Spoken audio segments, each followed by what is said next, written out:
So my brothers, iyo utarabona amafaranga ntabwo ugira abakobwa benshi mu buzima bwawe bagukunda. Nuje wari wese gukundana nawe abagukunda byanyabyo bivuye ku mutima. Ariko reka mbabwire sasa noneho abasore baba mu byago bya danje. N'abasore bamaze kugira amafaranga. Buri abasore batangiye kugira amafaranga nibo baba mu bigeragezo biteye ubwoba cyane.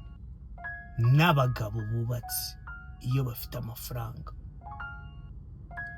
Ni izina ry'Imana nicyo gihe ubu ugaragara nk'umugabo, ugaragara nk'umusore. Nibwo ugira igikundiro cya buri mukobwa wari we wese. Aho ava akagera, aba ari umukristo, aba ari umupagani, aba ari uwize, aba ari utarize, aba ari mu cyaro, aba ari umunyamujyi, abari bo bose ubu maze kugira urufunguzo rw'abo bakobwa.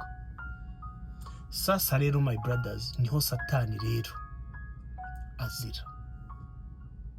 Ni ukuvuga ngo muri ubu buzima bw'abasore bamaze kugira amafaranga nibwo hazamo abakobwa b'ibigeragezo.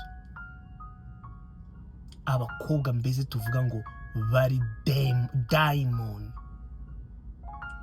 baza baje kugira ngo bagukoreshe igikoresho cyabo, bagusaze ube ATM yabo machine, ku buryo urebye nabi bro, utabaye umunyabwenge, utabaye maso,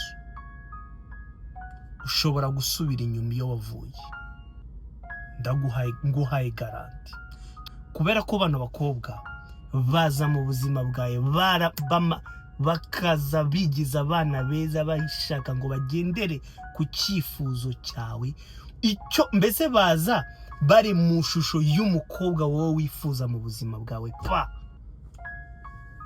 kugeza igihe babonye ibyo bashaka bagahita baba ghost, bakabura, bakaba maninja.